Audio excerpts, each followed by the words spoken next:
This man, every time he came home to visit his elderly mother, would fill his bag with bricks. Then he'd arrange the bricks in the yard before walking into the house empty-handed. When his mother saw her long-absent son, she was still overjoyed. She even considered killing the old hen she had raised for 30 years to nourish him. Seeing this, the son quickly stopped his mother, saying he still had work and would have to leave soon. Then, somewhat embarrassed, he mentioned that the real reason for his visit was to ask for some money. Unexpectedly, his mother wasn't angry at all. Instead, she happily brought out all her savings, even emptying the loose change from her pockets. The son, upon receiving the money, immediately started spending generously on his mother and boasted that once he became wealthy, he would build her a big new house. But his mother refused his offer, only asking that if he ever had money, he must continue searching for her younger son, who had been missing for years. Hearing this, the man shook off his mother's hand and snapped, "Are you losing your mind again?" He feared that if the missing son was found, he might fight over the family property. Little did he know, the elderly mother spent all her time, apart from eating and sleeping, squatting at the spot where her youngest son had gone missing all those years ago. Then, one day, an accident happened. A van's brakes suddenly failed and it headed straight for her. The driver, after realizing he'd hit someone, didn't get out to call the police but instead fled the scene. Luckily, a company president happened to pass by. Seeing the old lady lying on the ground,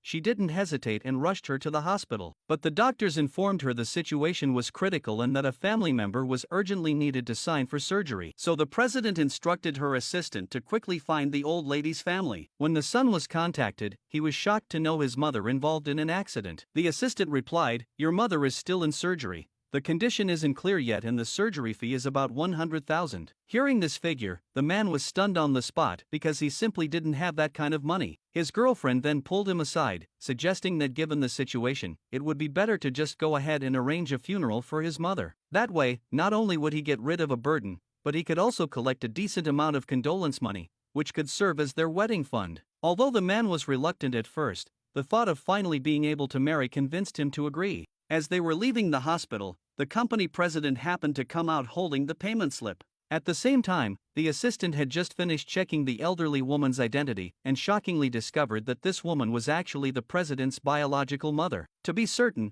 the president instructed the assistant to arrange a paternity test. After the DNA comparison, the assistant confirmed she is his mother. Seeing the documents, the president was deeply moved. Not only did the DNA match, but the records also showed that all these years, the elderly mother had been searching for her lost child. The president felt a surge of guilt, worried that during all those years of searching, his mother must have suffered countless hardships and mockery, even being treated like a lunatic. Meanwhile, on the other side, the older son, he had already had the still breathing, gravely ill mother discharged from the hospital and taken home to prepare